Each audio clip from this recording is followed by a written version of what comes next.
Bismillahirrahmanirrahim. Assalamualaikum warahmatullahi wabarakatuh.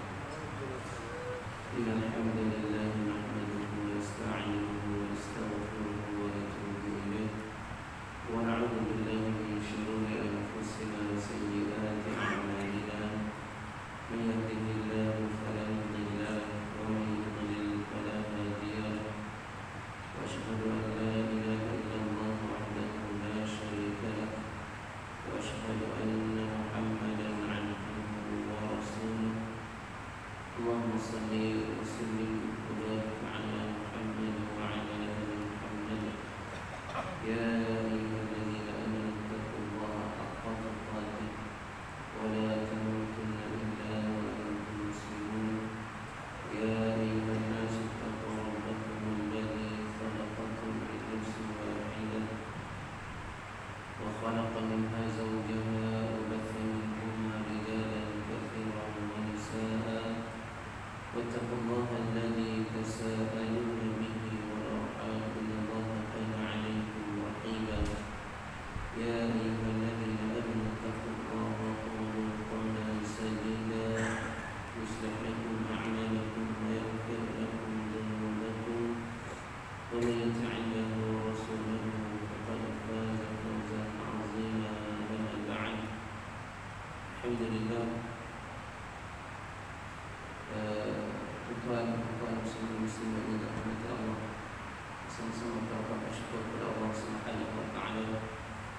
Izin dan berkenan sama-sama kita lagi di masjid yang mulia, bersama-sama kita terus sebuah berjemaah ikut kumpul dan majlis ilmu kita dan terusnya bersama lagi mengajar kita teruskan kuliah dan hadis kita dari Riyadhus Shalihin dari Imam Nawawi rahimahullah taala. Tuan-tuan yang dirahmati Allah, insya-Allah hari ini kita sambung bacaan hadis daripada bab kita yang ke-17 dari Riyadhus Shalihin, iaitu babun nahyi 'anil bid'i wa muhdatsatil umur. Bab pada menceritakan larangan tentang bid'ah dan juga perkara muhdatsatil umur. Jadi semalam kita cerita dalam mukadimah membaca ayat-ayat, beberapa ayat yang dibawa oleh Imam Nawawi rahimahullah berkenaan dengan larangan berbuat bid'ah dan juga muhdatsatil umur, perkara-perkara yang baru direka dalam agama. Jadi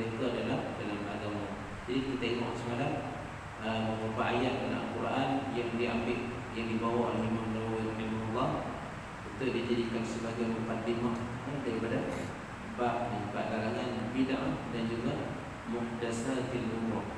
Jadi tuan-tuan dan puan-puan Allah, insya-Allah kita akan sambung bacaan hadis pada bab ni.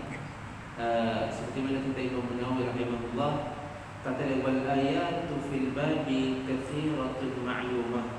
Dan ayat yang ada dalam bab ni katsirah, banyak, maklum dimaklumi bagi orang yang faham, bagi orang yang tahu isi dalam Al-Quran. Ayat berkenaan larang berbuat sesuatu yang dipanggil bid'ah dalam agama banyak.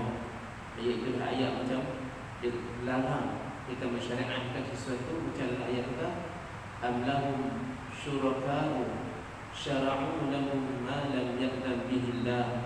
Ayat itu, adakah bagi mereka sekutu-sekutu yang membenarkan, mensyariatkan sesuatu urusan baru yang tidak diizinkan Allah Subhanahu wa taala.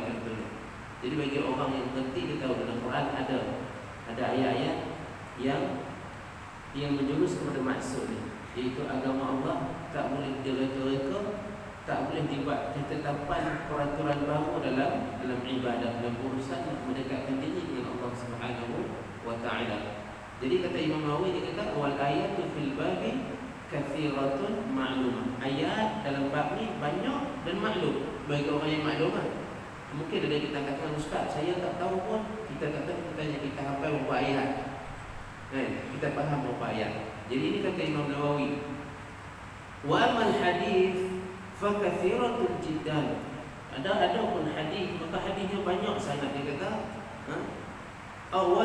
wahiyya masyhurah, dan dia masyhur, diketahui. Hadis tentang bid'ah banyak diketahui, banyak. Kita tak tahu sebab kita tak tahu firman Nawawi kata banyak. Imam Nawawi kata banyak.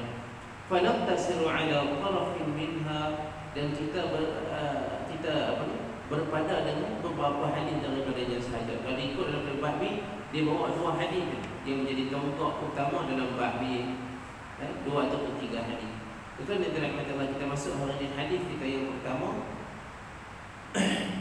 Hadis yang pertama daripada bab kita, kata Imam Nawawi rahimahullah taala, an Aisyah radhiyallahu anha qalat qala Rasulullah sallallahu alaihi wasallam man ahdatha fi amrina hadha ma laysa minhu fa huwa rad, muttafaqun alaih. Wa fi riwayatin li Muslimin man 'amila 'amalan laysa 'alaihi amruna fa huwa rad. Maksudnya daripada Aisyah radhiyallahu anha, katanya telah bersabda Nabi sallallahu alaihi wasallam, barang siapa yang mengada-adakan perkara yang tiada dalam Islam, maka perkara itu wajib ditolak, yakni tidak boleh dicontohi dan diamalkan. Hadis ini muttafaqun alaih. Dalam riwayat yang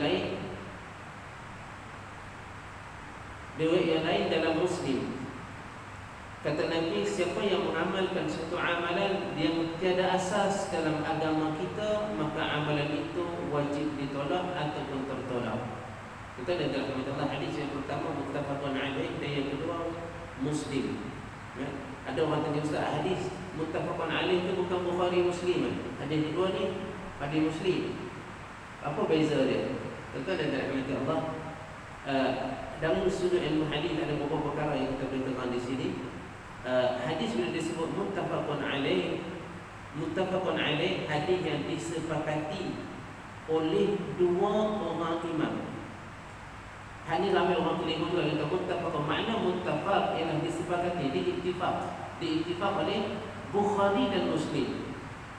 Itu ada ceramah dalam radio terkenal lah tuan-tuan, ada ceramah muttafaqun alaih, hadis ini disepakati kesahihannya oleh semua ulama. Dah, bila disebut muttafaqun alaih, dia disepakati kesahihannya oleh Bukhari dan Muslim. Pasal apa Bukhari Muslim? Orang lain kebanyakan hadis bila dikatakan Bukhari dan Muslim ittifaq kesahihannya, maka orang lain kebanyakan dia kata sahih juga.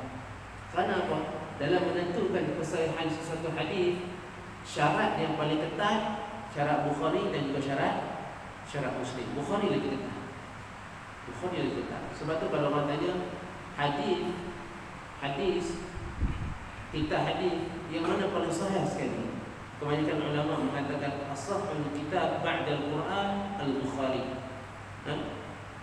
Kitab paling sahih selepas Al-Quran ialah Al-Bukhari. Kenapa? Kerana ketatnya syarat dia nak sahihkan. Jadi kalau hadis itu dikatakan lepas Bukhari, yang ketatnya Muslim. Dan kebanyakan kalau Bukhari dan Muslim cover mengatakan sahih, orang lain pun kata sahih. Dia jadi begitu. Kebanyakan. Tapi adakah semua yang sahih Bukhari Muslim sebut? Tak. Ada lagi yang dia tak sebut. Sebab tu dalam kitab-kitab yang datang kemudian dia ambil bab taharah katakan, bab zakat katakan, dia ambil hadis ni ada dalam Bukhari, hadis ada dalam Muslim, hadis ni ada dalam Abu Dawud. Dia tak ada, mungkin tak ada dalam Bukhari dan Bukhari dan Muslim. Dan dalam kata Allah, maksud muttafaqun alaih disepakati kesahihannya oleh Bukhari dan Muslim. Dan tuan-tuan, Bukhari Muslim aja. Orang lain tak masuk. Tak masuk. Adakah hadis yang mana itu sahih? Sahih juga. Kebanyakan yang disahkan oleh Bukhari Muslim itu saya kata dia sahih.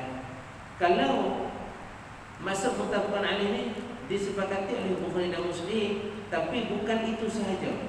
Maknanya sepakat daripada laluan hadis itu tadi. Contohnya Bukhari ambil daripada Ibnu Umar, Muslim pun jalan Ibnu Umar di hadis itu. Sanad yang sama. Itu baru diriwayatkan oleh Bukhari Muslim.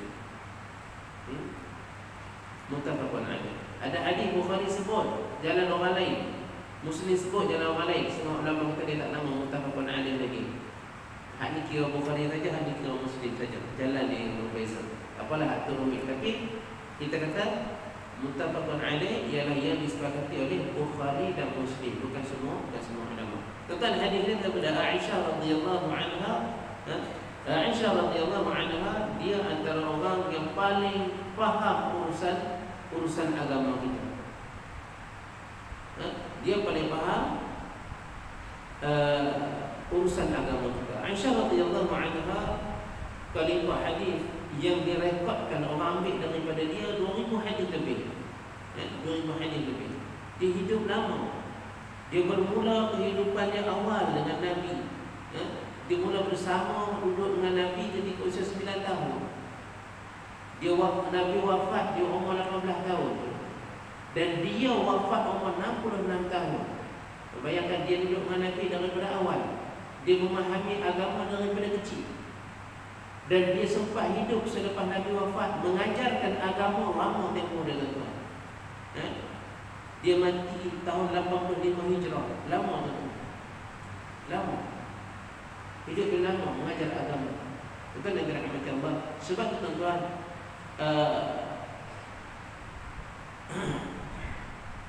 Abu Musa al-Asy'ari dia kata, kalau kami ada masalah dalam memahami agama, dia kata fasa'alna anhu wa Aisyah. Kalau kami ada masalah dalam agama, kami akan tanya kepada Aisyah, maka kami akan jumpa jawapannya. Kata Imam Az-Zuhri, dia kata lau jama'na ilma al-Aisyah, kalau kita kumpulkan ilmu Aisyah dengan ilmu isteri-isteri Nabi yang lain. Siapa ada berkata isteri Nabi yang lain? Bukan ilmu kita. Kita tak tahu apa. Isteri Nabi dia tahu banyak urusan agama. Bukan dia duduk dengan Nabi. Dengan isteri Nabi-Nabi lain, kana ilmuha akthar. Kita akan dapati ilmu Aisyah dari jauh lebih banyak. Jadi Aisyah ni ada antara orang yang paling faham agama kita.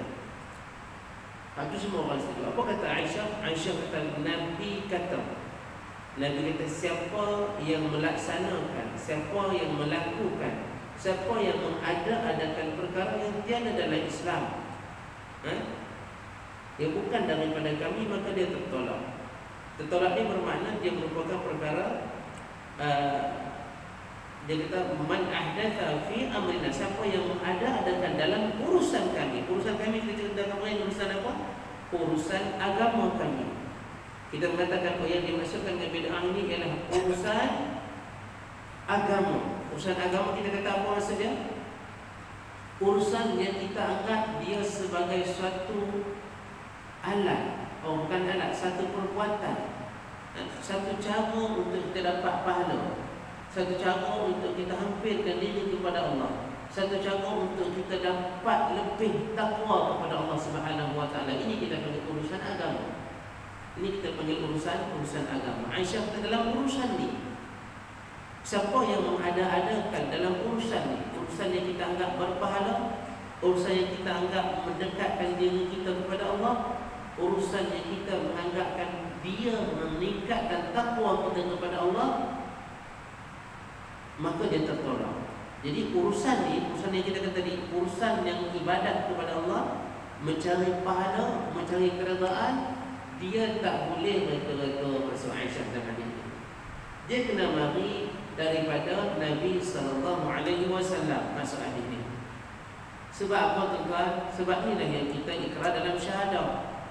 Saya ulang banyak kali benda ni, tapi kita kena faham syahadah kita kata tidak ada Tuhan yang kita nak sembah melainkan Allah, dan Nabi Muhammad itu pesuruh Allah. Ada orang daripada kecil dia kata pesuruh Allah. Dia tak faham konsep pesuruh Allah itu apa dia. Pesuruh Allah itu pembawa risalah, rasul, risalah. Risalah itu apa? Risalah ni risalah agama, risalah syariat. Pembawa risalah. Risalah ni untuk apa? Untuk kita jadikan panduan. Panduan apa? Panduan untuk kita sembah Allah. Kan kita kata tidak ada Tuhan yang kita nak sembah selain Allah. Dan Nabi Muhammad yang bawa risalah yang kita guna untuk sembah Allah tersebut. Itu maknanya Muhammadun Rasulullah.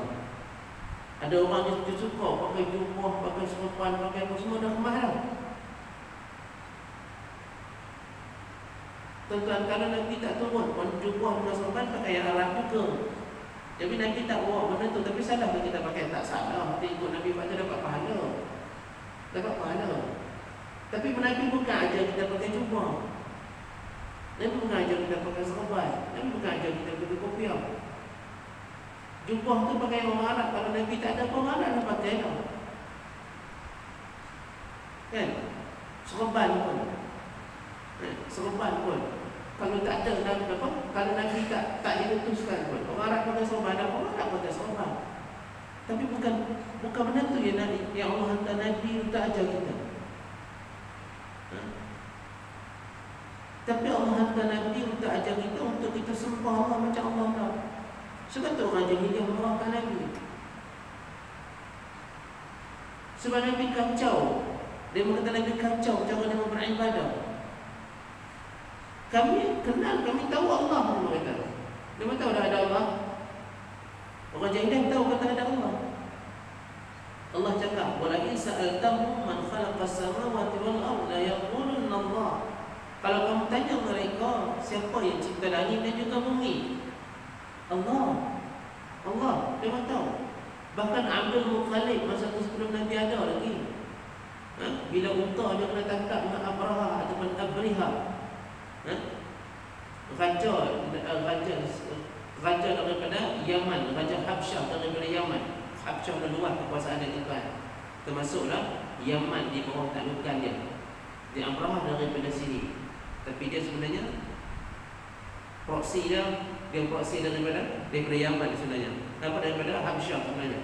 Tuan-tuan yang dirahmati Allah, dia mari mula-mula dia rampas unta-unta semua. Hak mana dia rampas. Lepas dia nak jumpa, dia nak jumpa ketua orang sini. Pergilah jumpa dia dengan Abdul Muttalib. Mungkin saya pernah cerita ni. Kan? Jumpa dengan Abdul Muttalib. Dia nak runtuhkan Kaabah. Bila jumpa Abdul Muttalib, awal-awal dia kata, "Apa buat sini unta aku?" Dia cuba unta aku, dia buat sini unta. Bagi balik unta. Abraha terkejut lah. "Oi, aku nak main runtuhkan Kaabah, cerita pasal unta je. Cerita pasal unta je. Ketua ni. Kan? Nak mari serang Mekah. Dan dia punya main target dia Kaabah. Tiba-tiba ketua dia minta unta. Bukan minta semua balik jangan serang Mekah. Jangan runtuhkan Kaabah. Minta balik unta. Terkejut kawan ni. Lepas tu Abdul Muttalib kata, "Jangan ada terkejut kan?" Dia kata, "Ana Rabbul Ibil." Aku ni tuan unta, dia kata. Aku minta lah unta. Adapun walil bait, adapun Kaabah ini Rabbun yahmihi, ada Tuhan yang menjaganya. Apa pun harus kisah, Tuhan ada jaga dia. Allah juga tahu, Allah jaga. Cuma dia mau beribadah tuju kepada benda lain, kepada berhala dan sebagainya. Dan ada juga ibadah yang dia membuat ikut Allah suruh. Haji, dia membuat haji dah. Buat, dia mau tawaf dah. Tawaf, tapi bukan macam Allah nak. Bukan macam Allah nak. Apa yang dia mengucapkan masa tawaf ini? "Wa ma kana salatuhum 'inda al-bait illa muka'an wa tasdiyah." Dia bukan buat macam Allah nak. Nabi mari buat, dia marah. Dia marah. Bukan Nabi cakap Allah ada aja. Jadi dia nak cara dia buat. Tapi Nabi bawa, Nabi kata Allah bukan nak cara kita buat, Allah nak cara yang dia nak. Kita semayang, cara kita nak ke cara Allah nak? Kan? Kita puasa, cara kita nak ke cara Allah nak? Sebab tu ulama letak syarat sah, syarat rukun, biar dia berkisar pada benda ni. Jadi kalau kita tengok amalan-amalan yang sunnah, sabit dengan sunnah Nabi, dia ada syarat sah dia. Dia ada rukun dia. Tapi amal yang tak sabit, tuan-tuan, orang ni kita buat macam ni, orang ni kita buat macam ni, orang ni kita buat macam ni. Tak ada syarat sah dia. Tak ada syarat wajib dia, tak ada mana-mana. Dia tak berdiri dia tahu untuk kita mengatakan sah tak sah. Sah tak sah. Jadi tuan-tuan, amalan dan syarat kena buat, kena daripada yang Allah syariatkan. Tak boleh mengada-adakan, tak boleh mengada-adakan. Betul tak kata Allah? Kata ulama, Imam Nawawi rahimahullah, dia sendiri tuan-tuan, Imam Nawawi dia sendiri, dia masukkan hadis ini dalam hadis 40. Kalau kita baca hadis 40, Imam Nawawi masukkan hadis ini sebagai hadis yang kelima ataupun keenam. Hadis ini kelima tak salah saya. Dia buat hadis ini hadis yang keenam. Dalam mensyarahkan hadis ini kata Imam Nawawi, innahu qa'idatun 'azimun min qawa'idil Islam wa annahu min jawa'imil kalim, wa innahu sarihun fi raddil bid'i.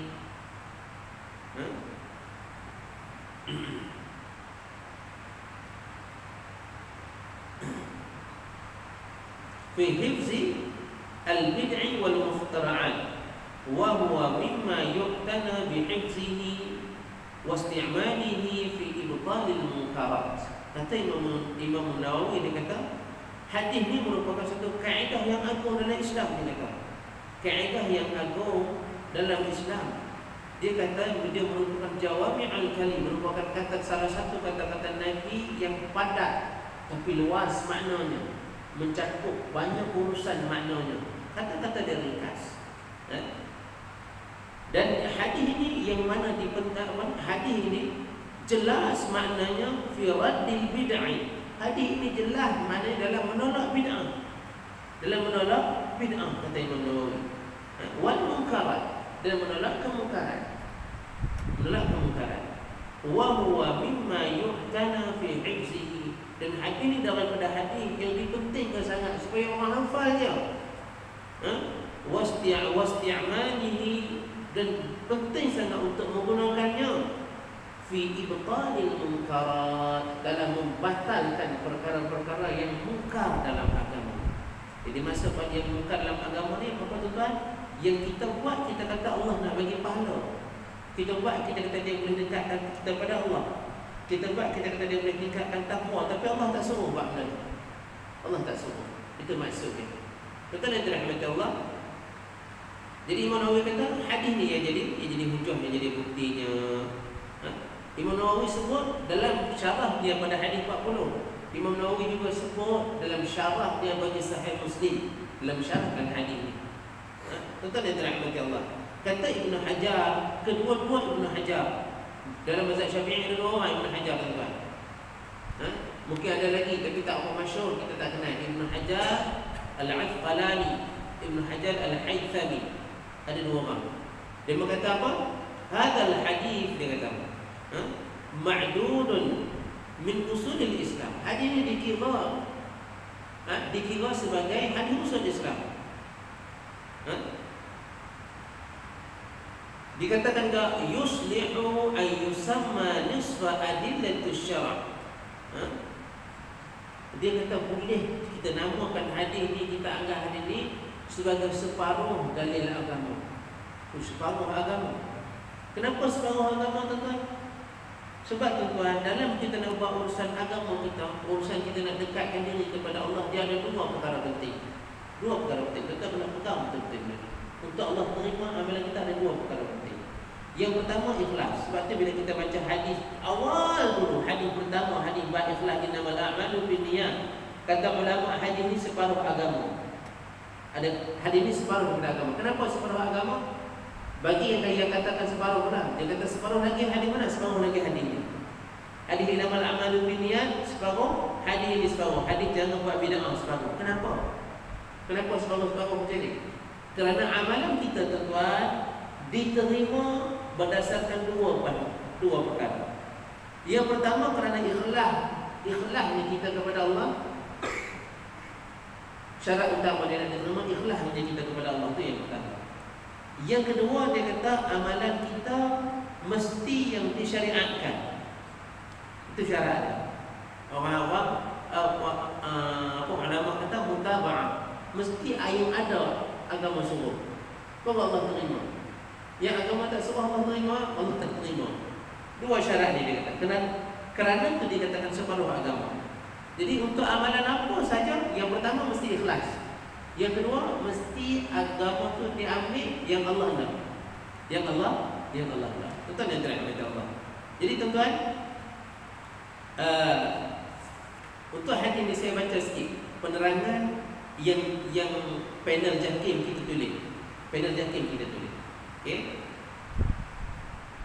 Bagi siapa yang ada yang ada kitab, ada di bawah penerangan yang panel JAKIM kita tulis. Dia kata yang pertama, setiap amalan yang bercanggah dengan kaedah Islam yang umum atau nas yang khusus adalah bid'ah. Yang bercanggah nama dia bid'ah. Adalah bid'ah. Wajib ditolak dan tidak harus diamalkan. Perkara baru yang tidak bertentangan dengan Islam malah termasuk dalam kaedah umum ataupun termasuk di bawah salah satu hukumnya, maka ia tidak ditolak, malah kadang-kadang wajib atau sunat. Okey, haknya orang kata, ustaz kan ada bid'ah wajib, ada bid'ah sunat, kan ada sebut kan? Siapa sebut ni tuan-tuan? Yang sebut tadi Imam Sultanul Ulama, orang panggil dia Al-Ais bin Abdul Salam. Nanti kita tengok apa maksud dia, apa yang dia kata tu sebenarnya. Orang kita dia buat sesuatu, lepas makan nasi dia baca qul huwallahu 40 kali, dia tak nak bagi makanan tu berkat contohnya. Tak apa, qul huwallahu dia kata. Bukan kita buat benda teruk. Kan? Imam Abdul Salam Al-Ais kata ada bid'ah yang boleh buat. Nanti kita tengok apa dia. Nanti kita tengok apa dia Imam Al-Ais bin Abdul Salam sebut. Okey. Adakah dia kata ada perkara yang tak bercanggah dengan kaedah dia boleh diamalkan? Apa yang dia maksudkan? Okey. Bahkan kadang-kadang dia wajib ataupun sunat. Mana di sini pula ada pula kata bid'ah wajib atau sunat. Tuan kata yang mana ni? Nabi kata jangan. Tapi pada JAKIM kita ada ulama Al-Ais bin Abdul Salam kata ada bid'ah wajib. Betul tak? Kita tengok. Bahkan Umar kata sebaik-baik bid'ah. Inilah sebaik-baik bid'ah. Itu kita kena faham secara keseluruhan. Seperti kita tengok, memperlengkapkan negara dengan senjata moden. Mendekatkan, dia kata ia wajib ni. Sunat atau wajib dia kata. Melengkapkan negara dengan senjata moden. Dengan senjata moden untuk mempertahankan dan memelihara agama. Ini wajib lah. Tapi tuan-tuan, ada tak senjata kereta api yang moden untuk kesenangan rakyat, kapal terbang yang selesa untuk rakyat pergi haji? Ada tak termasuk dalam perkara yang kita guna untuk dekatkan diri kepada Allah? Tak. Sebab tuan-tuan, itu kita panggil alat sarana. Contoh bid'ah yang wajib, bukukan Quran. Sayyidina Abu Bakar punya idea, betul tak? Selepas mati orang ramai yang Al-Quran, jalan zaman Umar, selesai zaman Uthman. Bid'ah wajib lah. Wajib lah buku Quran, betul tak? Tapi tuan-tuan, ini kita panggil alat, sarana. Bukan buku itu yang Allah nak kita dekatkan diri pada dia. Bukan kertas-kertas yang dikumpul. Tapi yang Allah nak kita cari pahala, cari takwa ialah bacaan Quran tersebut. Bacaan Quran tersebut daripada Allah kepada Nabi. Nabi sampai kita macam tu. Tak boleh ubah. Jelas tuan-tuan, baca Quran boleh ubah tak? Bacaan Quran boleh ubah tak boleh, betul tak? Surah Al-Fatihah yang Nabi sampaikan sampai hari kiamat sama surah Al-Fatihah, betul tak? Tapi itu yang tak boleh ubah. Kalau ubah jadi bid'ah. Tetapi alat yang nak tulis surah Fatihah, dulu dia tulis atas kulit, dia tulis atas kayu. Surah Al-Fatihah dia berubah tak?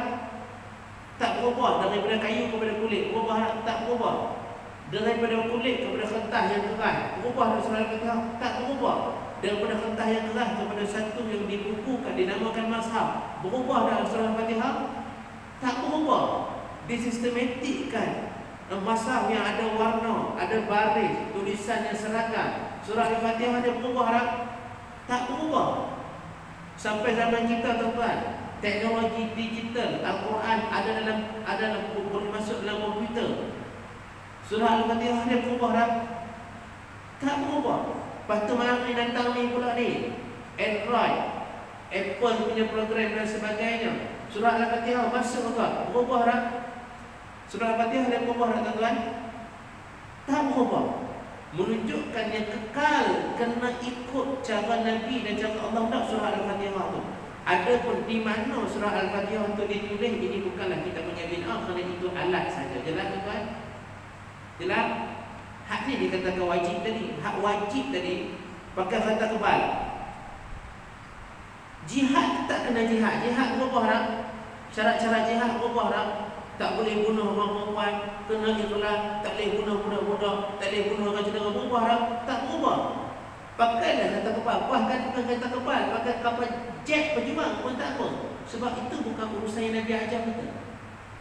Nabi ajar kita urusan nak semua Allah. Konten tak boleh ubah, adapun sarana boleh ubah. Contoh dia kata tadi buat masjid, ada orang yang kata buat masjid besar-besar lawak-lawak bid'ah yang makruh. Bid'ah makruh pula ada. Tak apalah masjid kecil ke masjid besar, semayang kita berubah. Semayang tak berubah. Semayang tu kalau kita ubah jadi bid'ah. Ini bid'ah yang dilakukan. Kita kena faham yang tu.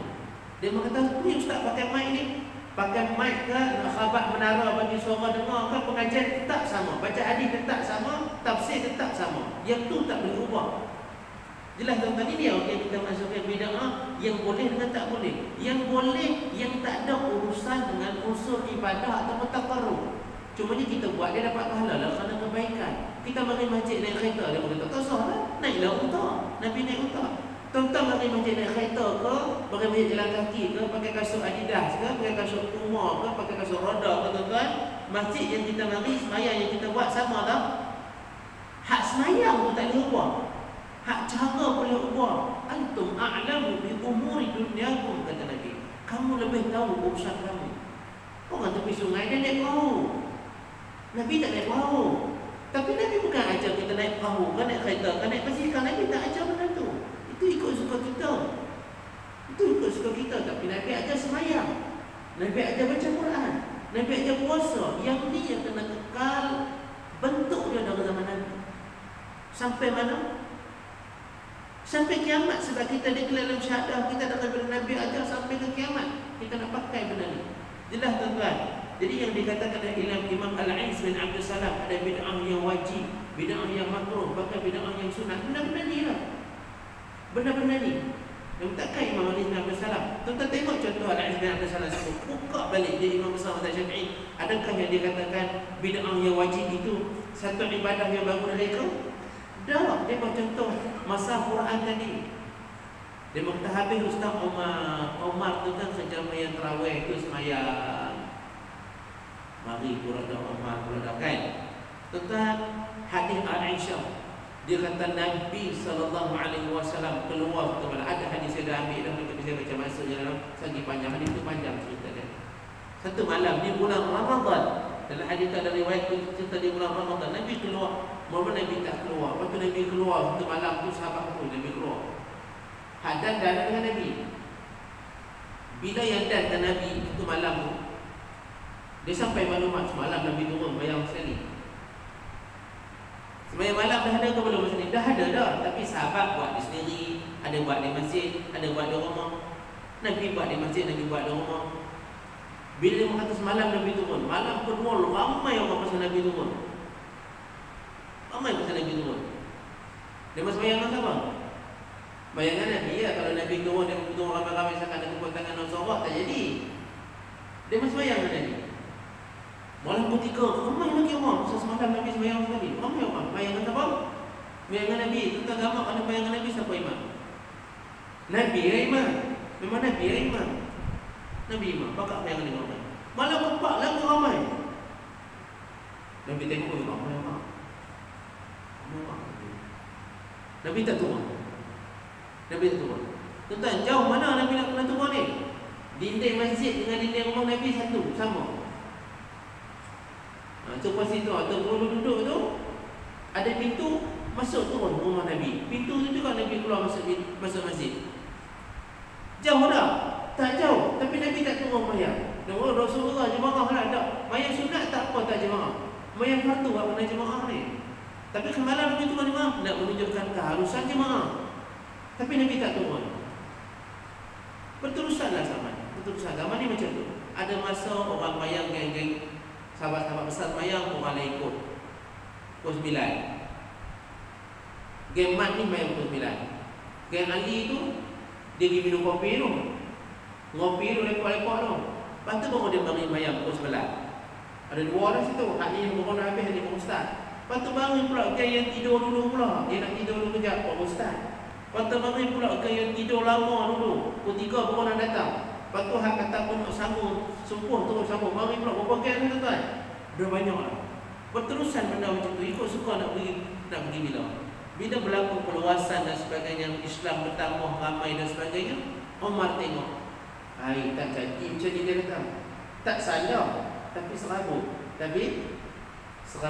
Dalam hadis dia kata Umar berfikir untuk macam mana kalau dia kumpulkan sekalian bayar. Dan dia berazam nak buat. Dalam hadis dia kata fa'azima minhu. Dia azam nak buat.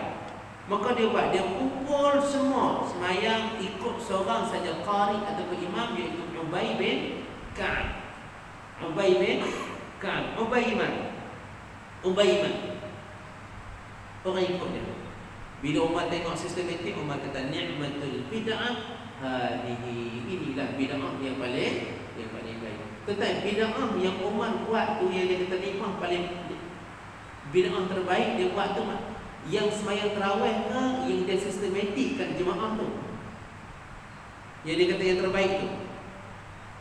Umar mensyariatkan semayang baru ke, dia hanya sistematikkan cerita pelaksanaannya. Kalau kita faham hadis ni,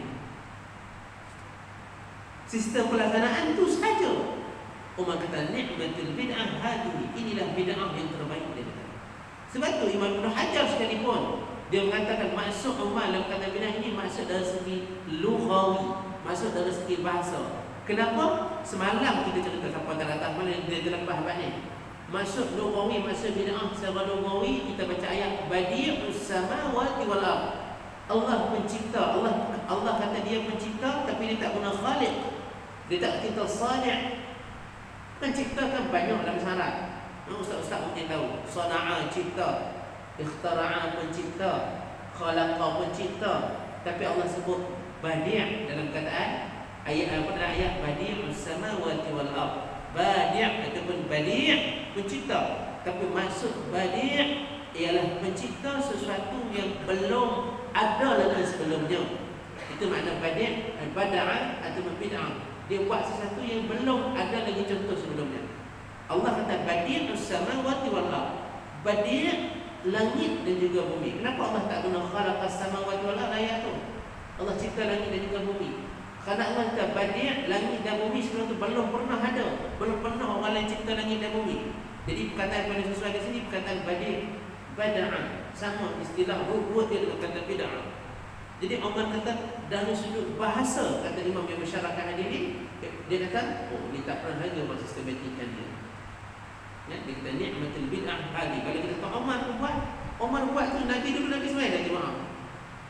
Dalam hadis yang sama dia cerita dulu Nabi turun ke malam 2-3 malam kan. Lepas tu Nabi stop. Maknanya perbuatan jemaah tu ada kaum Umar mereka. Tahu. Tapi yang Umar mereka nya apa? Sistematik kan. Jemaah, satu imam, 2 imam tu atas urusan kita tuan-tuan. Urusan kita. Urusan keselesaan kita. Tapi roh ibadat, enjin ibadah tu yang tak diubah. Tarawih tu tak diubah. Ada tak umat tambah macam lain buat tarawih? Tak berubah, betul tak? Dia tak start dengan salam dulu. Dia tetap dengan takbir dulu. Dia jemaah macam biasa. Macam biasa. Dia berkata, "Habis Ustaz, dia tetap rakaat itu." Nabi kan ada hadis Aisyah kata sebelah. Tapi Nabi tak menetapkan sebelah. Dia kata salatul lail mathna. Sembahyang malam tu 2-2. Wa idza khasya ahadahum al-fajr fa'utir bi wahidah. Sembahyang malam tu 2. Sampai bila ikut suka apa? Lah kuat lah. Bila seorang daripada kamu tu takut nak masuk subuh, fa'utir bi wahidah. Maksudnya dia sembahyang witir. 1 rakaat. Nak berapa rakaat? Kau suka. Dan bagi kaedah umum. Jadi yang dikatakan Umar buat bid'ah tu bid'ah apa? Bid'ah dari segi bahasa. Kerana dia buat sesuatu yang belum Nabi buat, ialah sistematikkan urusan jemaah. Tapi dia bukan buat satu amalan yang belum Nabi pernah buat. Yang belum Nabi pernah buat. Apa tuan-tuan? Betul Aisyah kata, siapa buat amalan kami yang belum ada contohnya, yang bukan daripadanya, Adakah amal buat semayang itu bukan daripada ajaran Nabi? Tak, semayang ajaran Nabi. Sistem jemaah bukan ajaran Nabi? Ajaran Nabi. Tetapi menggunakan satu imam, selaraskan, itu urusan kita. Contoh masjid kita tu, masjid ada zaman Nabi? Ada zaman Nabi. Alhamdulillah. Kita ada masjid? Ada. Tapi kita pakai pintu sliding. Itu urusan keselesaan kita. Nabi bukan ajar kita masjid kena pakai sliding, baru senang orang nak masuk. Nabi pula pesan, masjid sliding kena jaga-jaga, takut bila dia tak tentu dia kempit, orang tak tahu pasal. Tak, Nabi tak macam tu, kita fikir sendiri. Itu urusan dunia kita. Semayang dalam masjid tak boleh ubah. Zikir yang Nabi ajar tak boleh ubah. Ibadah yang Nabi tentukan tak boleh ubah. Jelas tuan-tuan, apa yang dimaksudkan bid'ah yang boleh dengan bid'ah tak boleh. Yang bid'ah yang boleh ni kita kata yang bukan ibadah, yang kita untuk urusan sarana, bahasa orang kata sarana ni, tentang zikir. Nabi ajar zikir pakai jari. Nabi kata siapa zikir pakai jari ni akan jadi saksi nanti kiamat nanti. Untung bukan pakai jari. Tapi ada orang tu susah nak pakai jari kebah-kebah. Kita pakai tasbih. Ada orang tasbih nak besar ni ibadah, tapi ikut suka hang lah. Ada orang pakai batu, ada orang nak pakai buah cenerai. Tahu buah cenerai? Kau dia kata ustaz kampung buah cenerai. Kau belum tahu buah cenerai tu kan biasa sebut. Buah cenerai. Ada orang pakai biji salak, buah saga semua. Pakailah apa pun tuan-tuan. Jadi zikir kita tak berubah. Subhanallah dan tak subhanallah. Betul tak? Alhamdulillah tetap alhamdulillah. La ilaha illallah wa la syarika lah, tetap zikir tu. Nak pakai apa? Itu sarana. Itu sarana. Itu alat.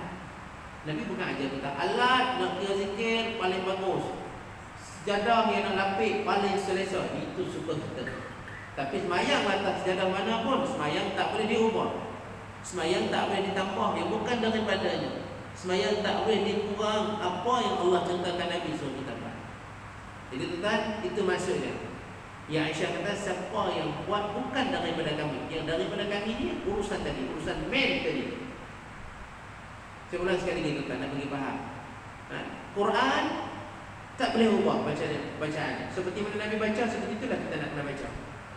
Adapun alat dia, baca atas pelepah kurma ke, baca atas getoi batu ke, baca atas kulit ke, baca atas lauh papan hak cakap Afrika tulis ke, baca dalam apa mashaf kita ke, baca terjemahan kita ke, baca dalam headset kita ke, baca dalam komputer kita ke, Quran dia tetap sama, tak boleh diubah.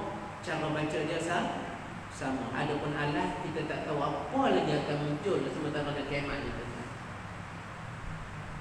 Alat tu bid'ah lah, bid'ah dari segi bahasa, tapi Nabi tak larang. Jelas tak tuan? Dia kata buka sekolah. Nabi tak buka sekolah, ngaji keliling lutut Nabi je. Tak apalah, ngaji ni tak sama. Nak ngaji keliling lutut Nabi ke, nak ngaji dalam masjid macam ni ke, nak duduk atas kursi ke, Islam yang dia bawa, ibadat yang dia ajar tetap sama. Yang ni tak boleh bid'ah. Nak duduk dalam kelas, lah ni online. Come on guys, dia kata. Sekarang ni online orang belajar, orang muda kata. Apa nak pergi kelas, dia kata. Itu sarana, ini alat. Ini alat.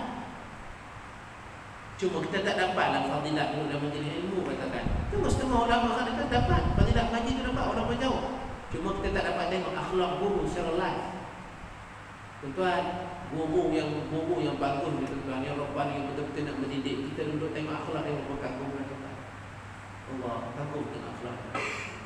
Tuan-tuan, kami pernah duduk tadam dengan guru yang berbahasa Arab, dia tak pandai bahasa Inggeris, bahasa Melayu pun tak bagi. Kita nak cakap Arab tak pandai, tapi kita cuba nak tanya soalan. Dia betulkan ayat kita tuan-tuan, kita rasa malu tuan-tuan, tapi hilang malu kita tuan-tuan.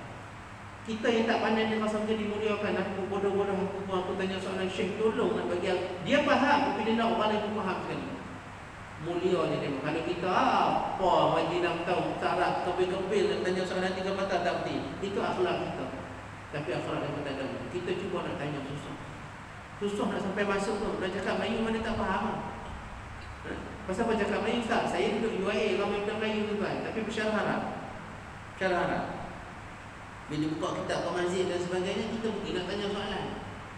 Ada setengah tu dia main anti bahasa Inggeris. Lantaklah guna bahasa Inggeris, aku tak akan guna.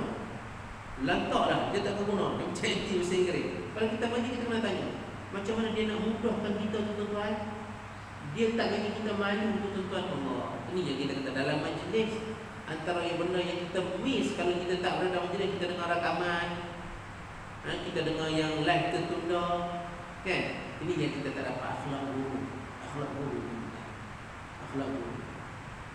Kadang-kadang orang cakap satu isu boleh bergaduh, tapi guru di tengah cool, ya Allah.